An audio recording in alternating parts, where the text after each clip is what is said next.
সৃষ্টি হয় এবং জনগণ সকল বৈধ প্রক্রিয়া অবলম্বন করে ফ্যাসিবাদ বিরোধী লড়াই চালিয়ে যায়। এবং যেহেতু সরকারি চাকরিতে বৈষম্যমূলক কোটা ব্যবস্থার বিলোপ ও দুর্নীতি প্রতিরোধে বৈষম্য বিরোধী ছাত্র আন্দোলন চলাকালে আওয়ামী লীগ সরকার কর্তৃক ব্যাপক দমন পীড়ন, বর্বর অত্যাচার, মানবতা বিরোধী হত্যাকাণ্ড চালানো হয়, যার ফলে সারা দেশে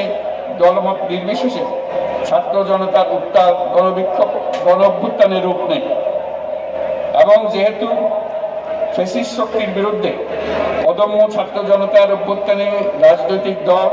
ধর্মীয়, সামাজিক, সাংস্কৃতিক, পেশাজীবী,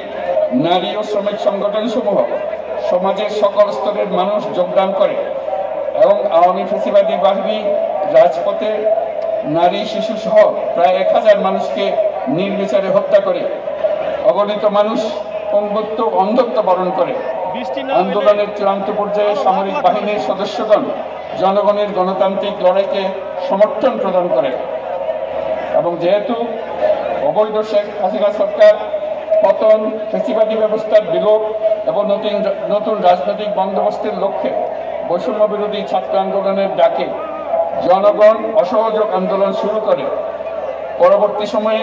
5ই আগস্ট ঢাকা অভিমুখে লং মার্চ পরিচালনা করে এবং ফ্যাসিবাদ বিরোধী আন্দোলনরত সকল রাজনৈতিক দল, ছাত্র জনতা তথা সর্বস্তরের সকল শ্রেণীর পেশা, আপামর জনসাধারণ তীব্র আন্দোলনের চূড়ান্ত পর্যায়ে গণভবনমুখী জনতার উত্তাল যাত্রার মুখে ফ্যাসিস্ট হাসিনা 5ই আগস্ট 2024 তারিখে পদত্যাগ করে দেশ ছেড়ে পালিয়ে যেতে বাধ্য হয়। এবং যেহেতু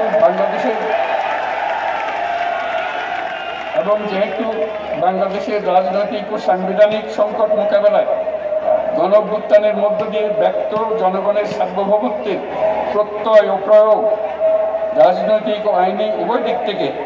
যুক্তিসঙ্গত, বৈধ ও আন্তর্জাতিকভাবে স্বীকৃত এবং যেহেতু জনগণের দাবি অনুযায়ী এরপর অবৈধ দ্বাদশ জাতীয় সংসদ ভেঙে দেওয়া হয় এবং সংবিধানের 106 অনুচ্ছেদ অনুসারে সুপ্রিম কোর্টের মতামতের আলোকে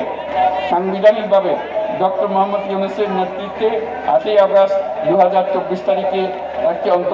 অন্তর্বর্তীকালীন সরকার গঠন করা হয়। এবং যেহেতু বাংলাদেশের সর্বস্তরের জনগণের ফ্যাসিবাদ বিরোধী তীব্র আকাঙ্ক্ষা এবং ছাত্র জনতার অভ্যুত্থানের মধ্য দিয়ে ফ্যাসিবাদ, বৈষম্য, দুর্নীতিমুক্ত সমাজ ও রাষ্ট্র বিনির্মাণের অভিপ্রায় প্রকাশিত হয়, সেই হেতু বাংলাদেশের জনগণ সুশাসন ও সুষ্ঠু নির্বাচন, ফ্যাসিবাদী শাসনের পুনরাবৃত্তি রোধ, আইনের শাসন, অর্থনৈতিক ও সামাজিক ন্যায় বিচার নিশ্চিত করার লক্ষ্যে নিয়মতান্ত্রিক উপায়ে বিদ্যমান সংবিধান সকল রাষ্ট্রীয় সাংবিধানিক প্রতিষ্ঠানের গণতান্ত্রিক সংস্কার সাধনের অভিপ্রায় ব্যক্ত করে। এবং সেহেতু বাংলাদেশের জনগণ বিগত 16 বছরের দীর্ঘ ফ্যাসিবাদ বিরোধী আন্দোলন সংগ্রামকালে এবং 2024 সালের জুলাই গণঅভ্যুত্থানকালীন সময়ে ফ্যাসিস্ট আওয়ামী লীগ সরকার কর্তৃক সংগঠিত গুম, খুন, হত্যা, গণহত্যা, মানবাধিকার বিরোধী অপরাধ ও সকল ধরনের নির্যাতন, নিপীড়ন ও রাষ্ট্রীয় সম্পত্তি লুণ্ঠনের অপরাধ সমূহের দ্রুত উপযুক্ত বিচারের দৃঢ় অভিপ্রায় ব্যক্ত করছে। সেহেতু বাংলাদেশের জনগণ জুলাই জনগণের সকল শহীদদের জাতীয় বীর হিসেবে ঘোষণা করে শহীদদের পরিবার, আহত যোদ্ধা এবং আন্দোলনকারী ছাত্র জনতাকে প্রয়োজনীয় সকল আইনি সুরক্ষা দেওয়ার অভিপ্রায় ব্যক্ত করেছে। এবং সেহেতু বাংলাদেশের জনগণ যুক্তিসঙ্গত সময়ে আয়োজিতব্য অবাধ ও সুষ্ঠু ও নিরপেক্ষ একটি নির্বাচনের মাধ্যমে গঠিত